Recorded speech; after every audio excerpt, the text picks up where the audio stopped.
Bonjour à toutes et à tous et bienvenue au comptoir de Calcio Espresso, le podcast qui torréfie le calcio en français de l'autre côté des Alpes. Je suis Valentina Clemente depuis Pérouse et je suis accompagnée comme chaque semaine et chaque podcast par mon confrère Cédric Canal qui est à Milan. Bonjour Cédric.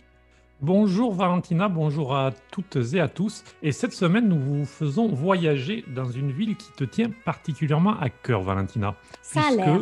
nous allons à la découverte de Naples et de son Napoli, dont le San Paolo, rebaptisé Stadio Diego Armando Maradona, est aussi bouillant et impressionnant à voir que le Vésuve.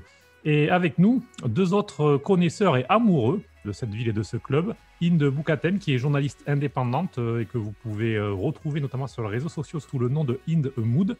Salut Inde. Salut. Et puis avec nous aussi Mathias Thiel, que vous retrouvez derrière le compte Twitter du SSC Napoli France. Il y est depuis 2014-2015, après avoir été un lycéen et rédacteur du Napoli sur le site de nos camarades Calcio Mio. Salut Mathias. Bonjour à vous, merci pour l'invitation. C'est un plaisir de vous retrouver parce que, bon, ça fait un moment qu'on parle souvent sur Twitter. On ne s'est jamais croisé vraiment, on ne s'est jamais parlé, juste par tweet. Et je suis bien heureuse de vous accueillir dans notre podcast. Oui, c'est vrai, on ne s'est pas parlé en dehors de Twitter, je crois. Oui, tout à fait. Donc, voilà, là, c'est la première fois et c'est pour une bonne cause. N'est-ce pas, Cédric?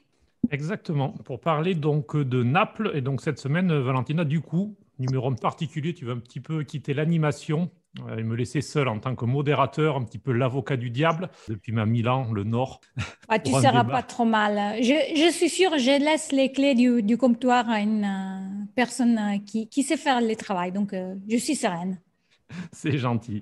Et donc oui, donc pour un débat qui sera à trois, donc autour de votre passion commune, Naples. Déjà, avant de parler de la ville et de son équipe, on pourrait peut-être commencer par un tour de table justement pour savoir les raisons de cet amour pour Naples.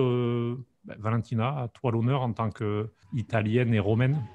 Oui, voilà. Je ne pensais pas débuter moi parce que je pensais d'être un dernier, mais je peux commencer sans souci à parler de cette passion parce que oui, comme tu as souligné, je suis née à Rome, mais mon père, il vient de Naples.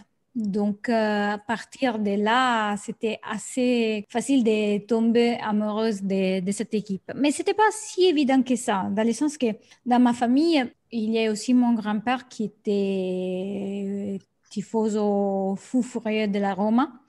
Et donc, quand j'étais tout petite, j'ai vécu pas mal de temps avec mes grands-parents pour tout l'été. Et je voyais mon grand-père. Mon grand-père m'avait acheté les maillots de la Roma. J'ai tourné. J'ai passé tout mon temps avec ces maillots attachés. En plus, c'était des maillots de l'époque très lourds à porter. Dans le sens, c'était de la laine.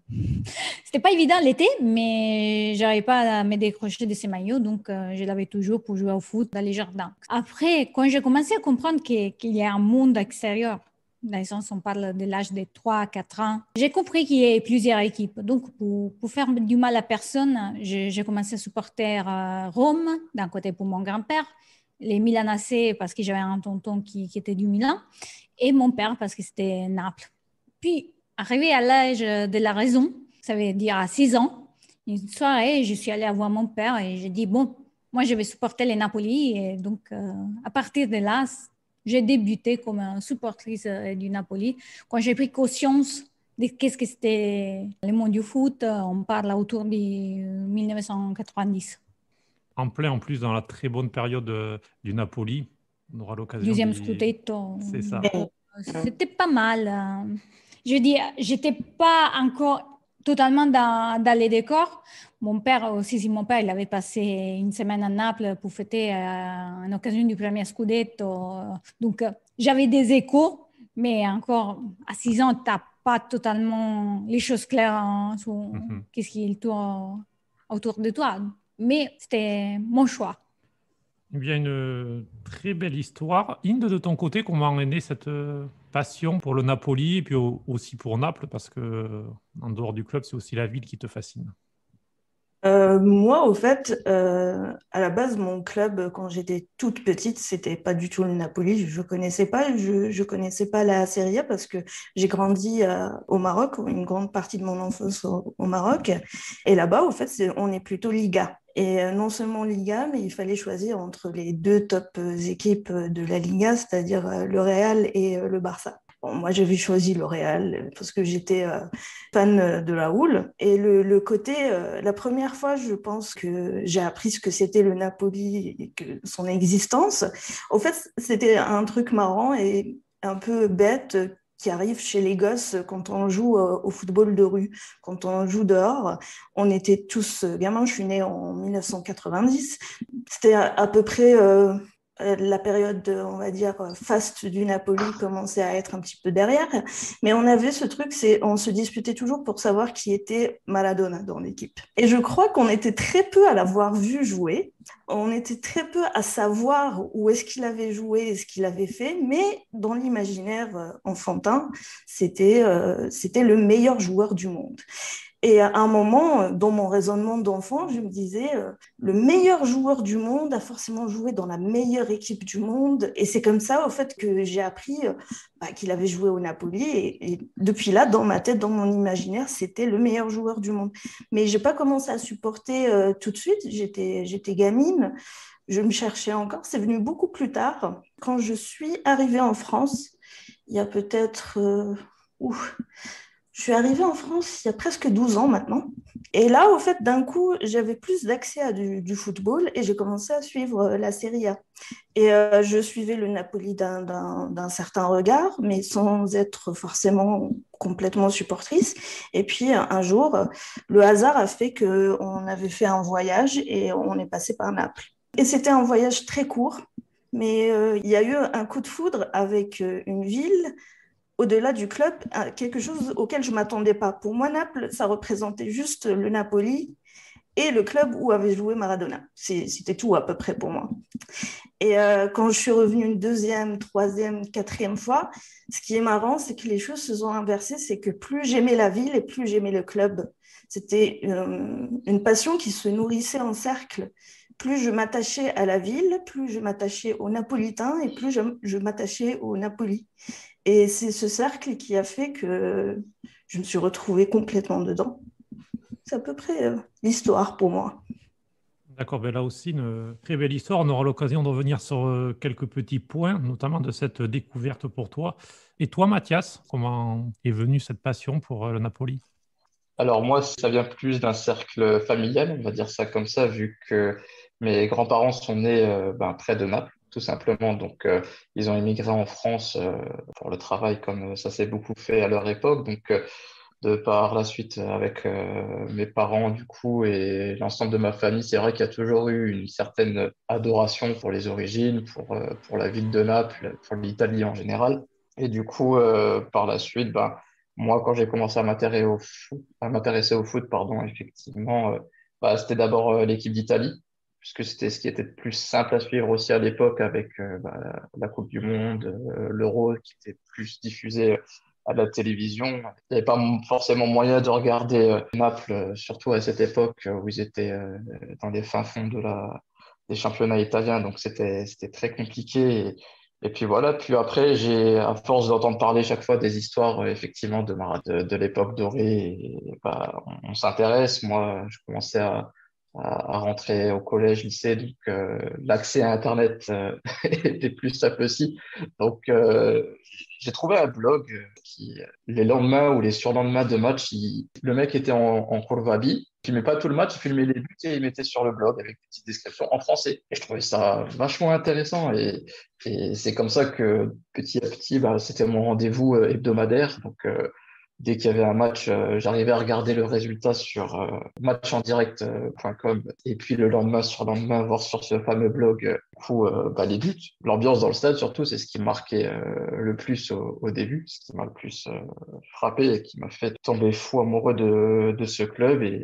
Après, à force d'écrire, comme dit en introduction, soit sur Calcio Mio, soit après sur le blog, forcément, c'est gravé dans le cœur maintenant. Je ne sais pas ce que tu en penses, Valentina, mais c'est bien. Ça fait trois profils différents. Vous avez vraiment trois profils vraiment. Tout à fait, Cédric. C'est des histoires totalement différentes et c'est bien et ça démontre aussi que s'il y a autant de supporters du Napoli autour du monde, c'est que chacun il y a son histoire. C'est pas simplement une question d'origine, mais vraiment les hasards de la vie ils font qu'aujourd'hui, comment dire, les parterres des supporters du Napoli c'est assez grand et réputé. Avec peut-être une particularité, je vais peut-être essayer de m'expliquer, je ne sais pas si ça peut s'expliquer. On a l'impression que lorsqu'on aime le club, on aime la ville. On a l'impression que les deux liens sont vraiment... voilà, on ne peut pas différencier alors qu'on peut être supporter de la Juventus et pas être particulièrement passionné par Turin, même si c'est une très belle ville. En revanche, on a l'impression qu'il y a vraiment ce lien ville-club qui est ancré. Vous êtes d'accord avec ça? C'est peut-être une des premières choses que j'avais écrites, au fait, en couvrant un match du Napoli. Je ne me rappelle plus de la formule que j'avais utilisée, mais en l'essence, c'est ce que j'avais dit. J'avais dit, je ne conçois pas, quelque part, qu'on soit vraiment épris de ce club sans aimer Naples. Même juste une partie de Naples, même juste quelque chose. Je pense que c'est indissociable. Et quand je disais, c'est la passion pour la ville qui a fait que ça a démultiplié ma passion pour le club. Je l'attribue complètement à Naples en elle-même. Je ne sais pas comment l'expliquer parce que c'est un peu compliqué de déjà dire qu'est-ce qu'on aime à Naples et qu'est-ce qui nous touche. C'est une ville où il y a tellement de contrastes différents, tellement de contradictions, tellement d'opposition entre le beau, le moins beau. C'est compliqué, c'est une ville pleine de contrastes et de contradictions, et parfois on s'y retrouve perdu. Et c'est quelque chose qu'on retrouve même chez les auteurs qui ont écrit sur Naples. Pour qualifier Naples, il y a toujours une multitude d'adjectifs, de formules différentes. Ça représente bien que c'est une ville qui, en tout cas, ne laisse pas indifférent. C'est pour ça que je trouve un peu compliqué de me dire qu'on est passionné par le Napoli sans avoir aucune affection pour la ville. Je ne sais pas si c'est commun à tous les supporters, mais peut-être Mathias pourra rajouter quelque chose là-dessus. Non, mais carrément, c'est vrai que aujourd'hui, moi, je me vois pas faire la différence entre Naples la ville et Naples le club. C'est vraiment deux choses qu'on vit intensément. Comme tu dis, c'est difficile à décrire parce que une fois qu'on y met les pieds, on comprend. Il y a beaucoup de choses qui se passent dans cette ville on n'arrive pas à mettre, enfin, en tout cas, moi, j'arrive pas à mettre un mot dessus. Pour moi, c'est vraiment la vie comme je la vois. Il y a vraiment de tout. C'est l'humanité. Comme dit Inda, on pourrait dire mille adjectifs. C'est indescriptible. C'est vrai que quand on en parle comme ça et quand on n'y a jamais été, ça peut être comme on n'arrive pas nous à le décrire. On peut pas le faire transmettre aux gens qui nous suivent ou qui nous écoutent. C'est vrai une fois qu'on y met les pieds et qu'on voit qu'est-ce que c'est la vie là-bas, je sais pas. En tout cas, moi, ça m'a fait un déclic. C'était comme une évidence. C'est là où je devais être. C'était l'accomplissement. C'est l'amour, c'est la vie, c'est la joie, c'est les peines. C'est vraiment tout. Et c'est ce qui rend unique cette ville et cette adoration qu'on peut avoir quelquefois à l'extrême dans certaines situations. Mais c'est vrai que, bah, comme l'a dit le pape François, c'est là où Dieu habite. Donc à partir de ce moment-là, si le pape le dit, moi je l'écoute.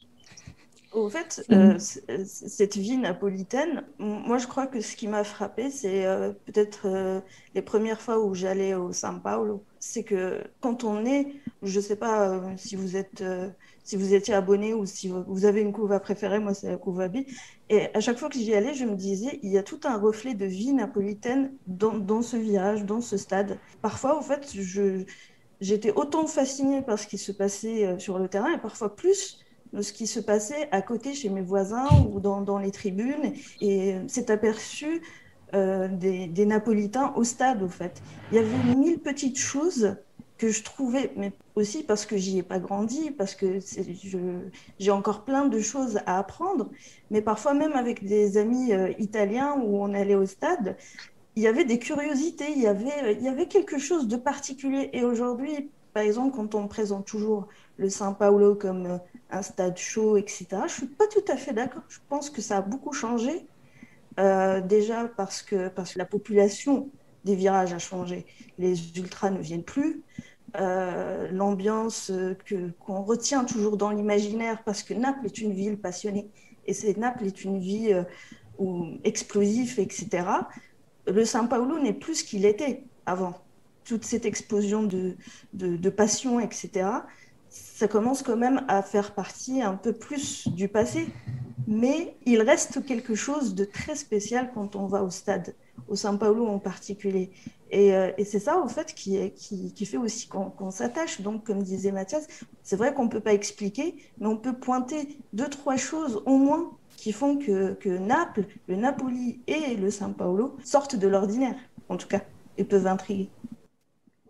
Je voulais revenir un moment sur l'effet des différentes pièces et tout.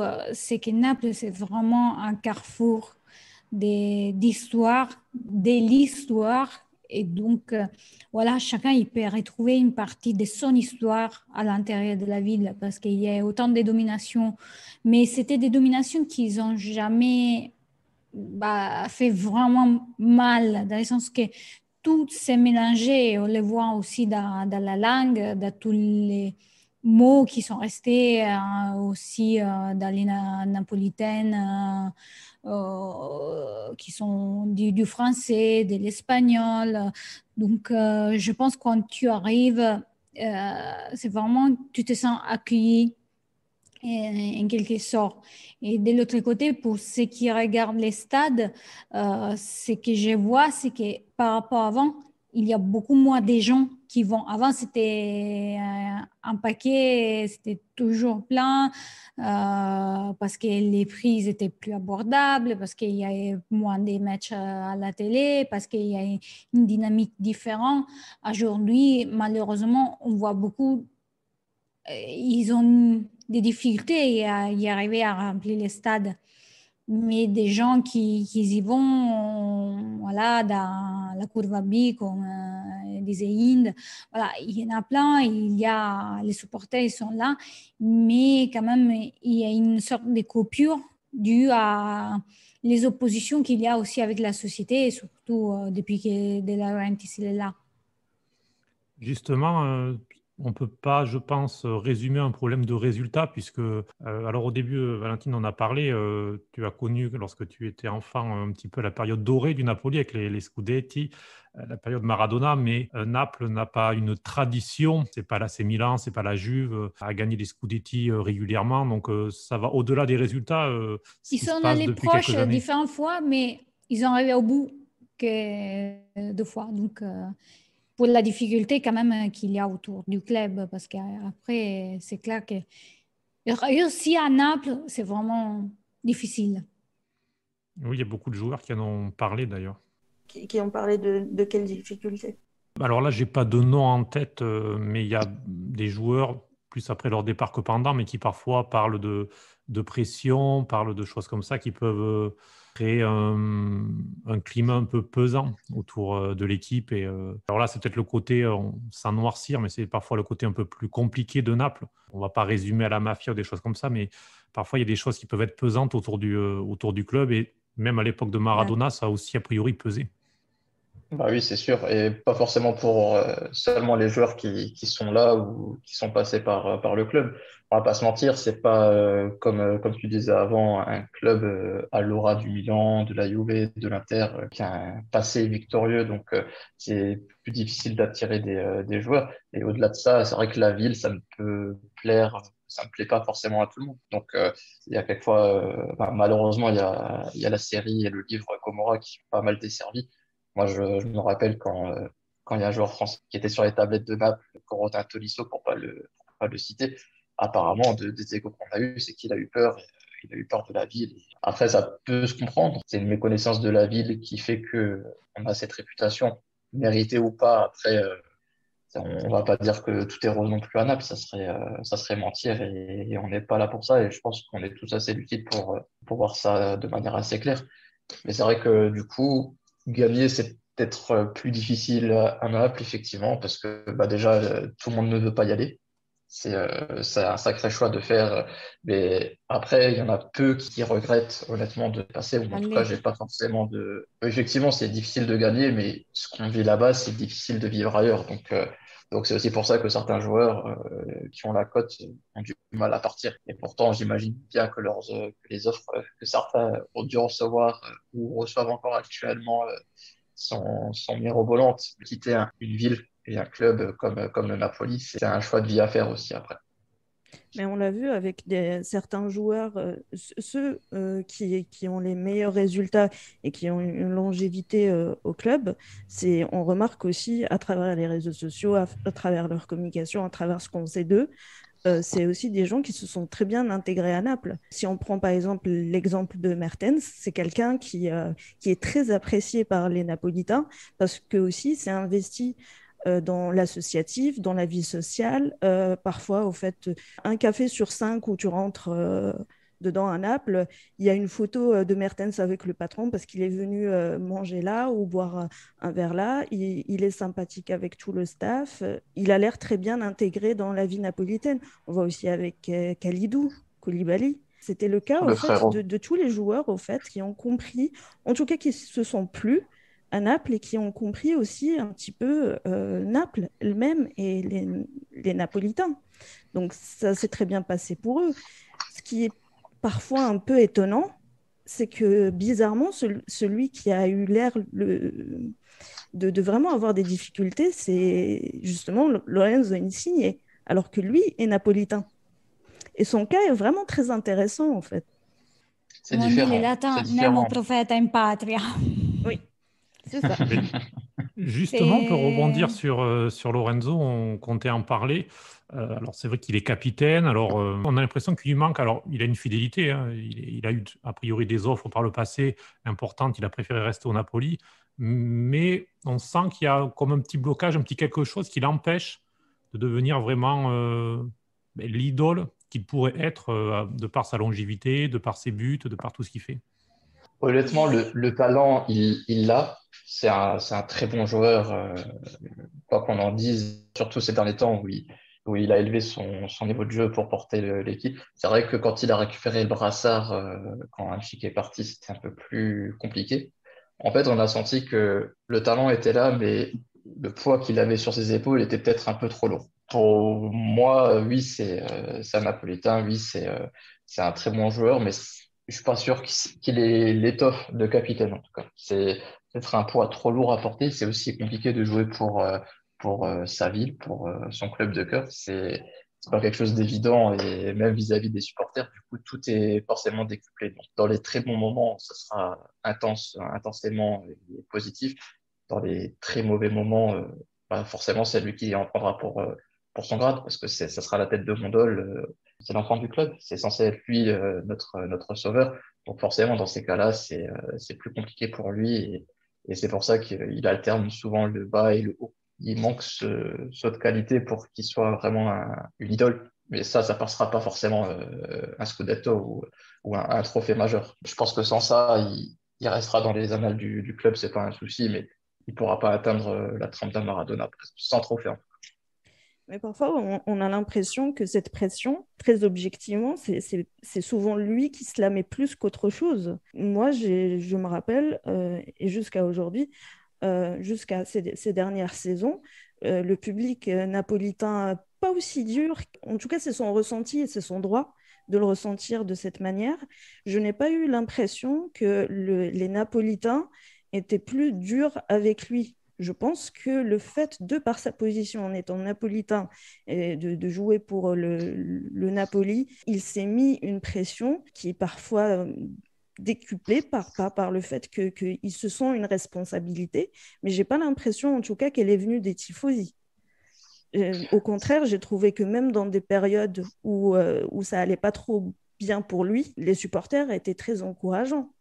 Donc parfois aussi, ce qui a créé, il y a eu des moments hein, de difficulté entre le public napolitain et Lorenzo, c'est le fait que parfois, il attribuait aux supporters, il se plaignait beaucoup au fait.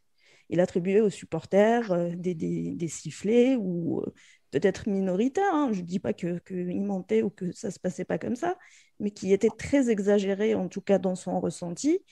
Et ça a créé au fil des saisons une tension. Pour autant, quand il est dans des belles périodes, comme par exemple maintenant, il n'y a pas de limite par rapport au soutien et à l'amour qu'il peut avoir des Napolitains, des supporters napolitains.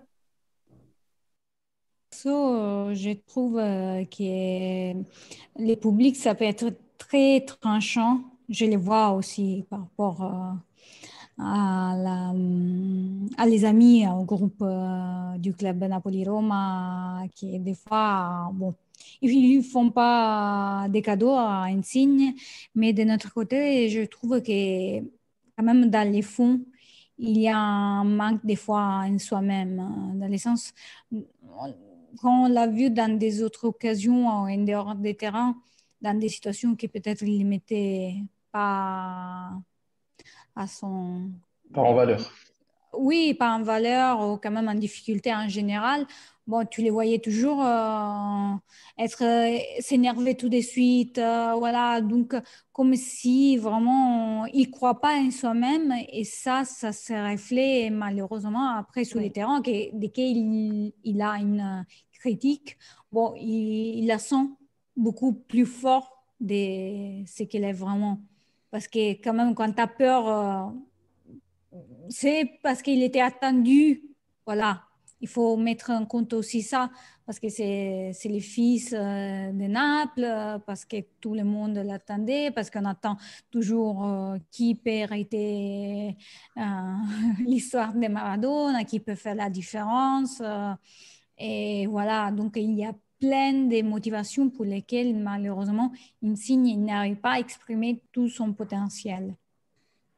Et on le voit parfois aussi en national, qu'il avait parfois ce blocage. Alors, depuis quelque temps, il est plutôt bien. Il est décisif dans beaucoup de matchs, aussi en sélection. Donc, on verra peut-être. Peut-être que les deux sont liés aussi, qu'il y a peut-être des blocages un petit peu réciproques et qu'il arrivera à être décisif dans les deux. Du coup, vous pensez qu'Insigne doit faire toute sa carrière au Napoli ou peut-être pour son bien par rapport à ce que vous avez dit? C'est peut-être lui conseiller d'aller ailleurs, alors peut-être en dehors d'Italie, parce que ça pourrait être, et surtout pas la Juve, bien sûr, parce que là, ce serait la trahison Peut-être c'est suprême. un Mais... pétard.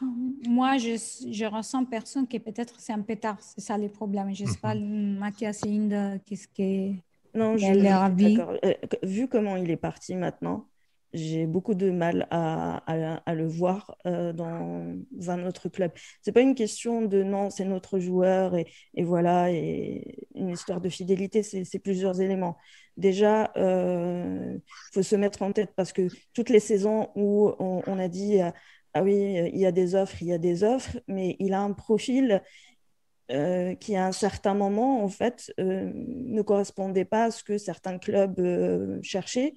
Et je pense pas, au fait, je ne sais pas si c'est pour son bien, s'il doit rester ou pas, mais je pense très fortement qu'il va rester. C'est juste parce que je ne pense pas qu'il soit tenté tant que ça par, même s'il râle, même s'il il peut regretter le manque de résultats, etc., je pense qu'au fond, il est à sa place. Puis, il est plus si jeune que ça, et puis, pour des raisons économiques et pour des raisons qui lui appartiennent, etc., je ne le vois pas partir, en tout cas. Pas plus que Mertens. Mertens non plus, au fait, j'ai vraiment pensé à un certain moment qu'il pouvait partir, et finalement, non. J'ai l'impression que c'est peut-être des joueurs qui sont faits pour rester jusqu'à, on va dire, la pré-retraite. Un peu comme Hamsik, au fait. Oui. Koulibaly, ça semble peut-être un petit peu plus la fin du cycle. On verra. Lui aussi, ça fait plusieurs étés qu'on l'annonce partant. On verra ce qui se Chaque passe. été, mon cœur bat trop fort et j'angoisse par rapport à son départ. J'aimerais vraiment pas le voir partir, mais on a aussi l'impression que pour certains joueurs, il y avait un moment idéal où ils pouvaient vraiment partir et puis ça s'est pas fait. Puis voilà, en fait, d'une saison à l'autre, en plus le Napoli n'est pas aussi brillant sur la scène européenne qu'il avait pu l'être, pas aussi épatant qu'il avait été avec Sarri. Ça met aussi moins en lumière certains joueurs.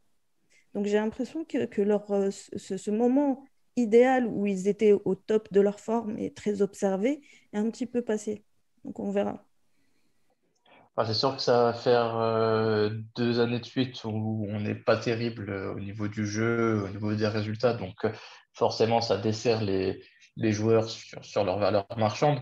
Après, pour autant, je pense que des joueurs comme Kalidou n'ont plus rien à prouver au niveau du talent. Donc, je m'inquiète pas trop pour lui si jamais il souhaite partir. Il aura des bonnes offres. Après, comme dit, ça dépend toujours de notre très cher président de Rentis qui gère le club comme il le souhaite et comme il l'entend, et quelquefois sans forcément de logique derrière.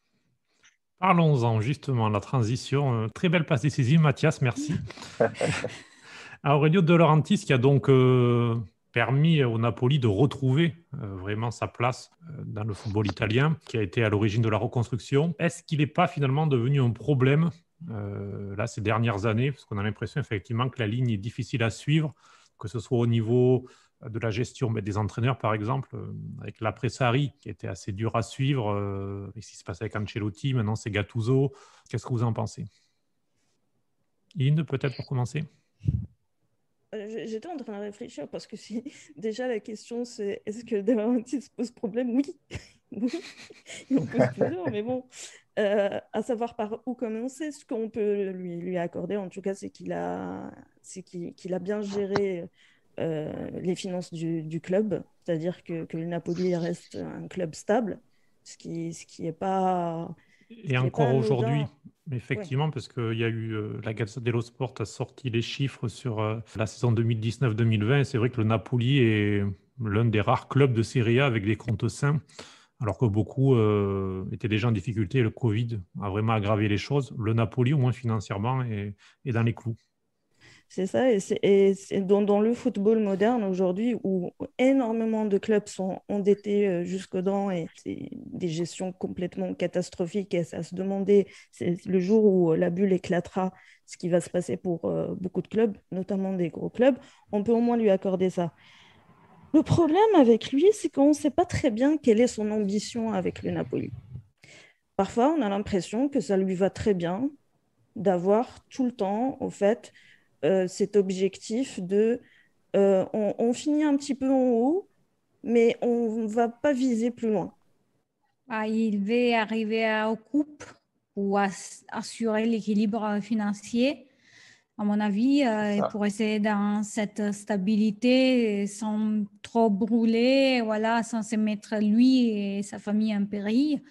Mais pour moi, pour ce que je vois, c'est comme si on est arrivé au toit et on ne peut pas aller au-delà. Donc, Oui. dans sa gestion, ça va rester dans l'équilibre, mais sans faire la fête. Parce que le Napoli, il était arrivé proche du Scudetto avec ça, et après cela, même parce que c'était un ensemble, c'était une alchimie.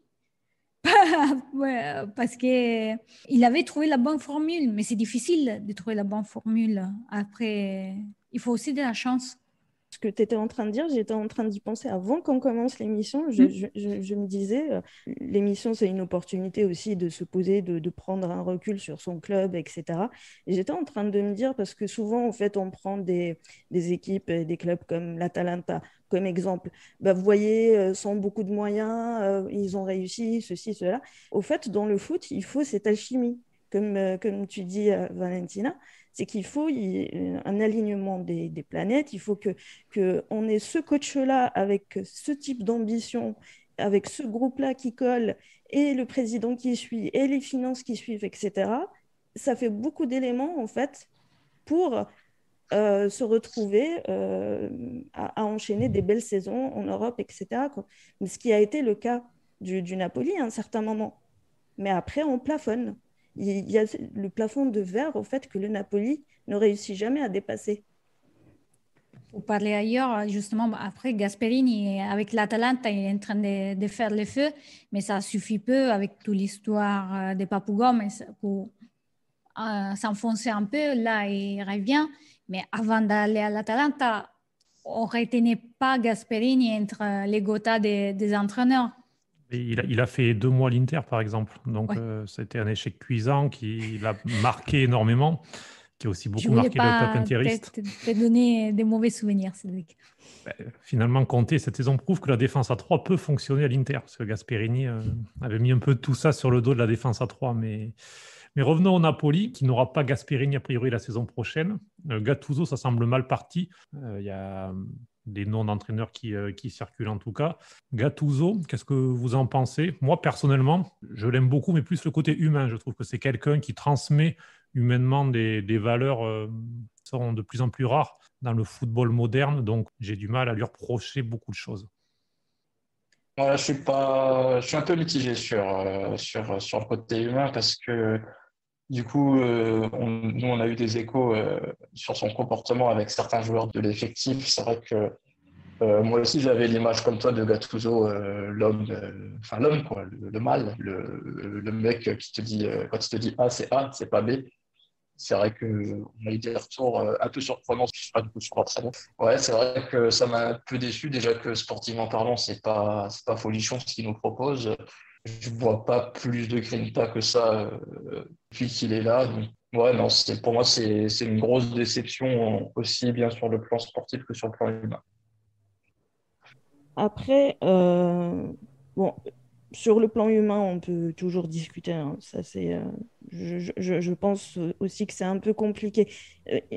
En tout cas, de juger par rapport à ce qu'on peut voir, ce qu'on peut voir en conférence de presse ou sur le banc, etc. A priori, c'est quelqu'un qui a quand même certaines valeurs, etc. Parfois, c'est même assez réducteur au fait de le réduire à ça. Parce que au fond, moi, je trouve que c'est un bon entraîneur. C'est juste que je ne vois pas le Napoli passer un cap avec lui. C'est tout. L'autre problème aussi, c'est que on ne juge pas trop par rapport au contexte. Cette saison est difficile. Il y a eu plein de blessés, il y a eu les absences dues au Covid, ce qui est le cas aussi de beaucoup d'équipes. C'est pas pour le dédouaner, mais je trouve aussi que parfois, de toute façon, son football, il n'a jamais été très enthousiasmant. Même avant Même à Milan, par exemple, oui. Oui, je me rappelle très bien à Milan, c'était un football barbant. C'est pas un. Parfois, au fait, dans le calcio, j'ai l'impression quand même, parce que c'est quelque chose qu'on pointe beaucoup en France. En Ligue 1, par exemple, c'est toujours les mêmes entraîneurs et puis on tourne en rond. Dans la Serie A, on a aussi tendance à ne pas trop prendre de risques, même s'il y a une nouvelle génération d'entraîneurs. Ils sont plus jeunes, plus talentueux, etc. En tout cas, au Napoli, depuis peut-être le dernier risque qu'on a pris, c'était avec Sarri, qui était un risque plutôt payant. Tu prends des mecs comme Gattuso, c'est un choix conservateur, au final. C'est-à-dire qu'il correspond en tout cas aux ambitions que se donne le Napoli en ce moment. C'est-à-dire qu'elles ne sont pas très hautes. Pour passer ce cap, ce plafond, sincèrement, ça me fait parfois de la peine de me l'admettre, mais j'ai du mal à voir le Napoli, que ce soit avec lui ou sans lui, en tout cas, passer un cap. Passer un cap, c'est-à-dire gagner un scudetto. Ou en tout cas, être vraiment dans la course, ce qui n'est pas le cas C'est sûr. depuis quelques saisons. Non, mais comme tu dis, au-delà du fait que ça va pas être Gattuso qui nous apportera ça, c'est structurellement le club, c'est plus possible. C'est bien de dire qu'on a des ambitions, le Scudetto par-ci, le Scudetto par-là. Le club ne suit pas, que ça soit au niveau des structures. Je sais pas si vous avez déjà eu l'occasion d'aller au centre d'entraînement, mais enfin, c'est honteux, quoi. C'est au milieu des ronces, Et enfin bref, déjà, il est beaucoup mieux c'est- par rapport à avant.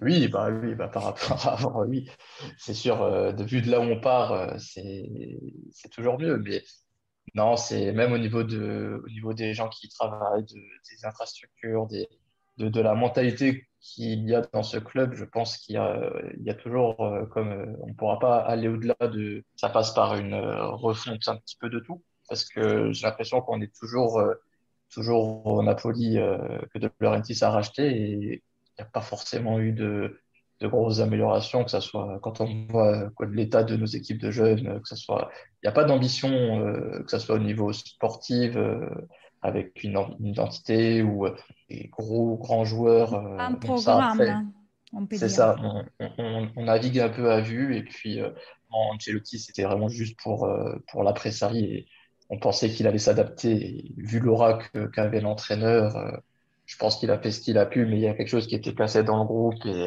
et avec toutes les histoires qu'il y avait en interne, il fallait que ça pète. Donc malheureusement, c'est Carlo qui en a fait les frais. La Gattuso, pareil, c'était peut-être un bon pansement l'année dernière. Encore un pansement cette année, vu que de toute façon, la saison, elle est assez bizarre, que ce soit avec le Covid, enfin, les stades, enfin, tout est lié du coup, mais c'est vrai que c'est pas une saison qui sera référence et il serait peut-être plus préparé déjà la saison d'après. Mais ouais, non, il manque quelque chose. Et pour revenir à la question d'avant, c'est certainement De Laurentiis qui doit se poser des questions en ce moment. Il a racheté il y a quelques temps déjà Paris pour le faire remonter pareil en série A. Je pense que lui, il est déjà dans son. Parce que concrètement, on le voit plus beaucoup, Aurelio. On voit plus son fils actuellement, le vice-président. Donc, on ne sait pas trop ce qui va se passer, c'est assez flou. Comme d'habitude, le club ne Peut-être communique qu'il est pas. en train d'attendre quelqu'un qui lui fait une offre pour vendre et se concentrer sur Barry et refaire la même chose Bah, qu'avec les Napoli. Si on c'est ce qui se voit, disait il y a quelques années, ça revient de temps en temps, mais après, comme tu dis, c'est un club qui lui rapporte de l'argent, qui lui permet de financer ses films. Donc, est-ce qu'il va vouloir lâcher son, Cinepanettone. son bébé?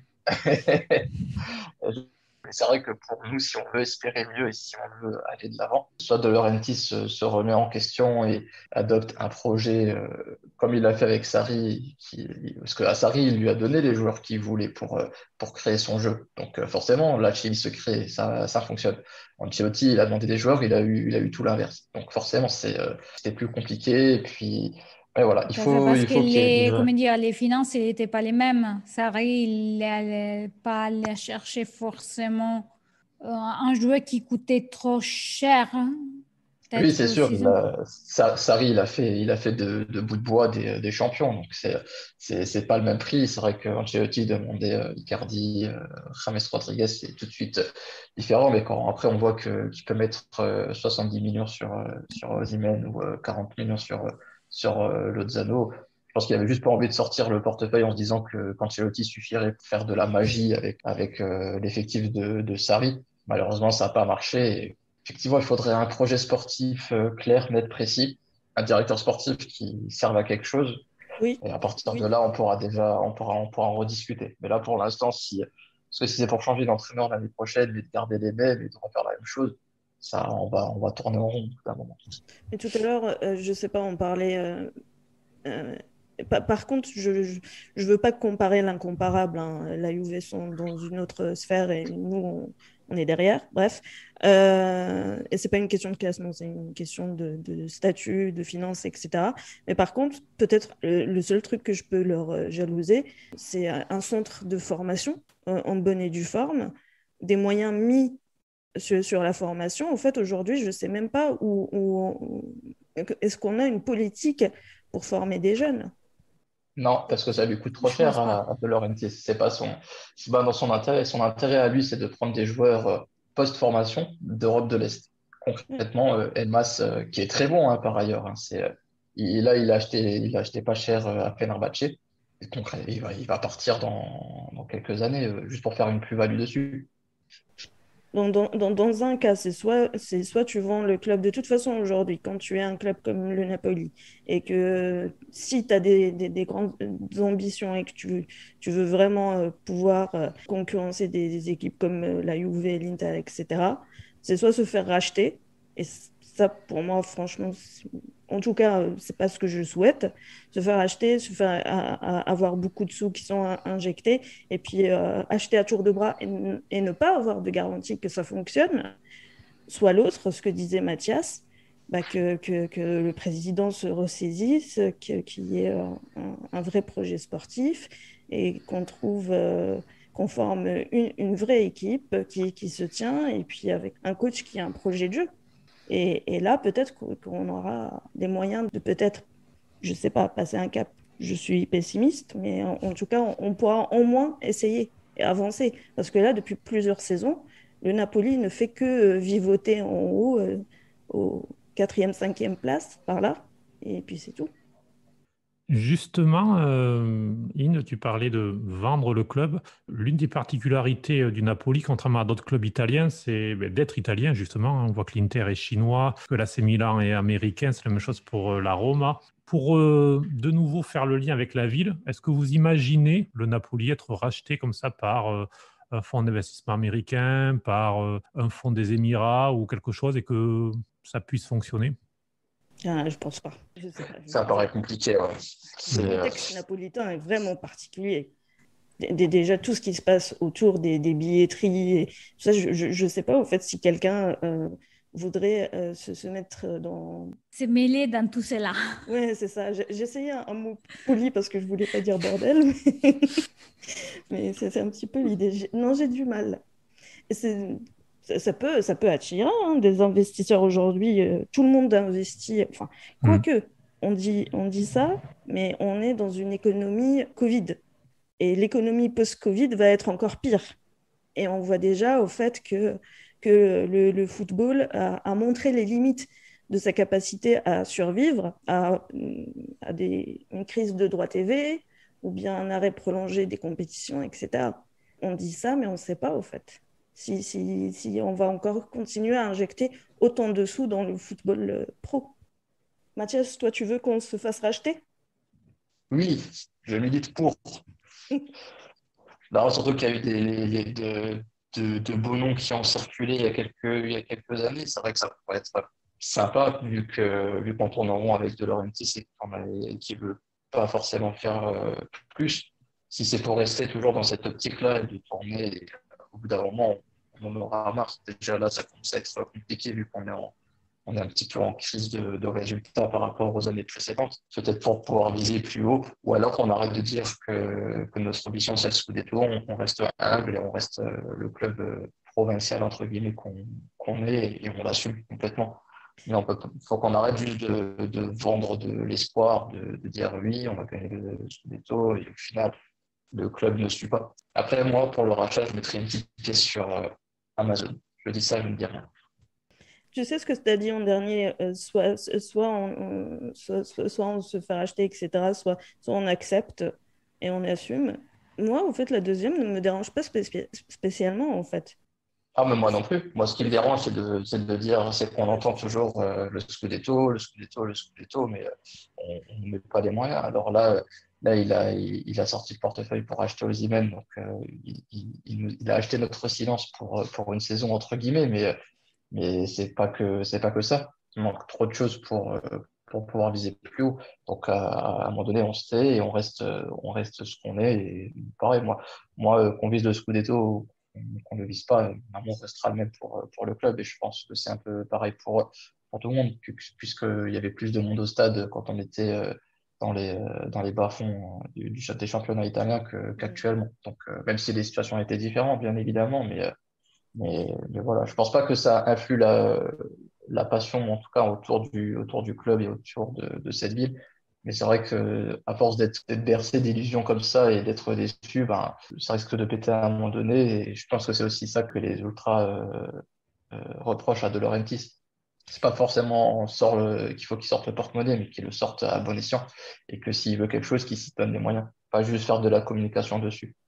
Mais ce que tu disais sur le fait que déjà on parle de passer un cap ou pas passer un cap, moi en tant que supportrice, déjà ce que j'aimerais voir, un vrai dialogue avec les groupes ultras, qu'on revienne à un stade qui est plein, qu'on retrouve des virages où les ultras sont là. Depuis qu'il a fait ses bisbis avec la Tessera et cette politique de surveillance et de répression des ultras, je trouve qu'on a perdu l'âme de ce stade. C'est des choses, par exemple, qui m'inquiètent beaucoup plus que le fait de ne pas réussir à gagner un Scudetto. Et on l'a évoqué tout à l'heure, tous quasiment, vous avez parlé de lui pour votre amour du Napoli. On ne peut pas terminer sans parler de Diego Armando Maradona, qui a désormais donc donné son nom au stade, au San Paolo. Voilà, quand on parle de Maradona et de Naples, tout est lié tout de suite. Est-ce que, je ne sais pas, il y a un moment, un souvenir, que ce soit dans les matchs que vous avez pu voir, que ce soit en ville, parce qu'il est aussi omniprésent à Naples, Maradona?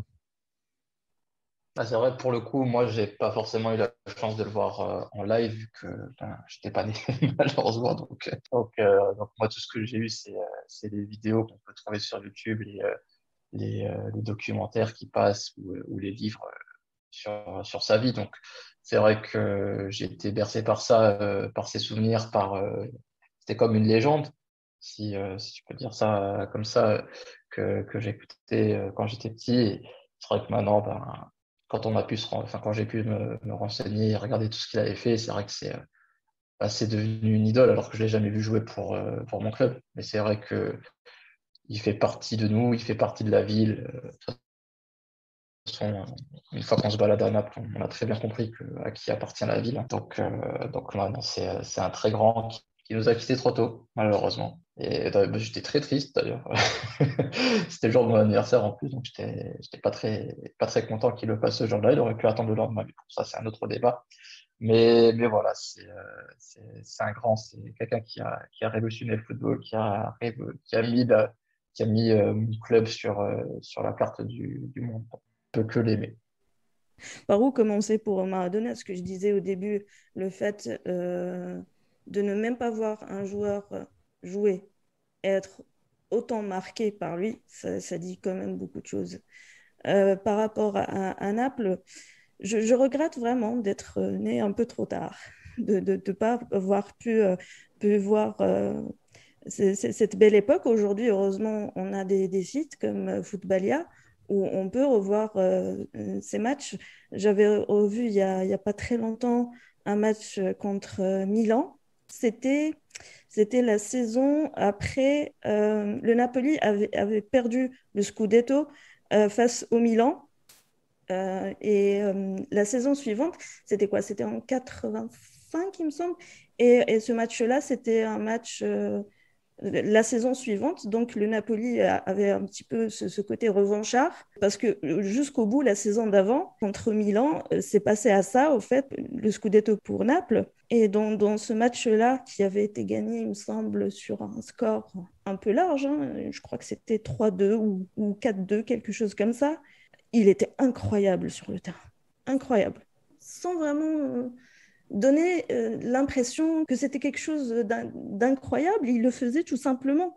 Et toi, tu es assis, tu regardes ce match qui est une archive qui date d'il y a des dizaines d'années et ton cœur commence à battre. Et tu es en train de regarder, au fait, Maradona sur le terrain, cavaler, cavaler, cavaler. Et tu as toujours cette impression, malgré les années, même si c'est une archive, que tu es en train d'assister à un grand moment de football. C'est beau, au fait. C'est pour ça, au fait, que son souvenir est resté aussi longtemps, au-delà du fait qu'il a offert de 2 Scudetti à Naples. C'est juste le souvenir d'avoir vu Maradona jouer, d'où la chanson. Et oui, moi personnellement, j'ai la chance de les voir, pas jouer à l'époque au stade, mais quand même à Paris dans une exhibition. Et ça pourrait paraître bête de dire, ah, bon, c'était juste comme ça, c'était en 2016, il n'était pas en forme et tout cela. Mais quand je l'ai vu toucher la balle, voilà, c'est ça que je me souviendrai pour toujours.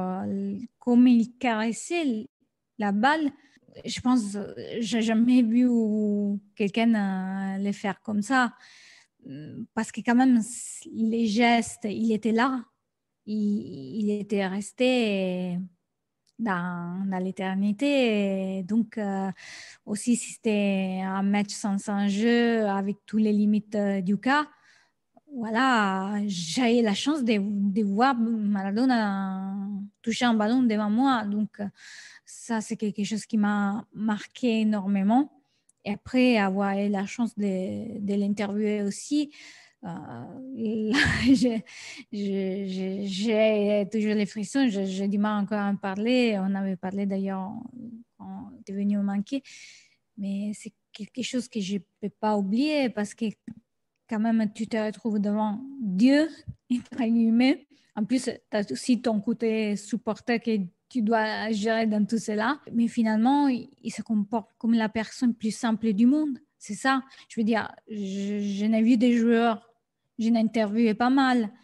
Et la simplicité que j'ai avec Maradona, aussi s'il était hyper stressé parce qu'on était entouré par des dizaines de journalistes qui poussaient de tous les côtés, le temps qu'il a pris pour me répondre en italien, vu qu'on était à Paris, c'était pas évident. Il avait débuté en espagnol, après il a changé. Et l'amour qu'il a prouvé dans ses mots pour Naples, encore une fois, voilà, je me sens une chance énorme qui est vraiment, c'est les cadeaux du métier.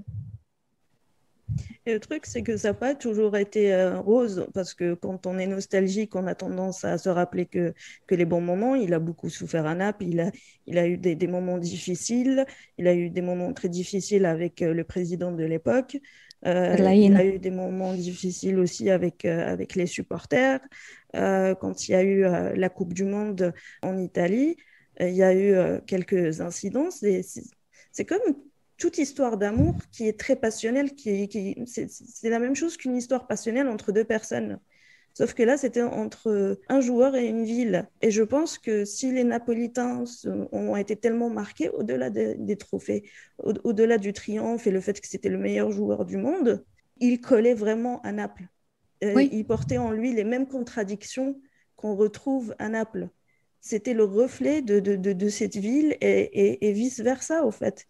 C'est ça qui a fait que je pense que si c'était quelqu'un d'autre, aussi talentueux, aussi fort, autant de trophées il aurait rapporté, ça aurait peut-être pas été le souvenir indélébile que Maradona a provoqué, qui provoque encore aujourd'hui. Naples, c'est Diego, et Diego, c'est Naples, tout simplement. C'est ça. C'est ça ce qu'on a vu quand il est mort dans les rues de Naples, c'est quelque chose d'incroyable. J'ai pas arrêté de pleurer en regardant les images. Franchement... Ouais, c'est vrai que c'était émouvant. Noi attendiamo naturalmente che venga battuto questo calcio di punizione, sul piede sulla palla, Spezzi, parte il tiro, rete, Maradona ha segnato, magnifico calcio di punizione da parte della formazione napoletana, il Napoli è passato in vantaggio proprio a circa 27-28 minuti dall'inizio del secondo tempo e conduce così per una rete a 0. Ma quando ha segnato questo gol alla Juventus, che è andato verso il suo pubblico napoletano, cosa ha pensato? Che colore è il gol? Il gol, sì, il colore è azzurro per tutta la gente di Napoli. Inde, Mathias, on vous garde pour l'espresso puisque cette semaine, notre espresso, Valentina, est un petit peu particulier puisqu'il est consacré à Naples et tu voulais partager avec nous un livre. C'est, comment dire, une petite Bible dédiée à Naples, sans un motif pour être supporter de Naples. Donc, il y a différentes histoires et je vais vous raconter l'histoire d'Attila Sallustro. Et on va bien en arrière dans les temps parce que ce joueur, il est arrivé à Naples en 1920. Il avait 12 ans et il venait du Paraguay avec un bateau. Il avait pris 4 semaines pour traverser l'Atlantique et il était accompagné par son père Gaetano, une mamie qui s'appelait Evelina et 2 frères, Oreste et Oberdan. Et c'est lui qui, avec sa vivacité et son caractère rebelle, il a abandonné sitôt l'école pour devenir les premiers héros des supporters napolitains. Il a fait 11 saisons entre 1926 et 1937. Il est devenu vraiment l'idole de l'époque. Et c'était la première grande rivalité. Et là, je me rattache à Cédric parce que, bon, l'adversaire de l'époque, c'était Peppino Meazza, donc surnommé le giocatore Balilla de l'Ambrosia Nanterre, il avait lui pris les postes nationaux. À ce moment-là, les supporters napolitains qui n'avaient pas aimé l'exclusion de Sallustro, ils étaient partis pour Rome parce que c'était là que l'Italie jouait contre la Suisse pour siffler Meazza. Et la légende, il veut que la mère de Meazza même était prise par des mots pas très gentils et qu'elle, parce qu'il s'était énervé, il a pris avec son parapluie des coups les supporters napolitains et il avait aussi fait mal à certains d'eux. Ça, c'est un peu la légende, mais ce qui est vrai, c'est que Salustro, il a un vrai talent. Il était un grand attaquant. Il a les 103 buts en 262 matchs. C'était un record qui a tenu pour bien longtemps.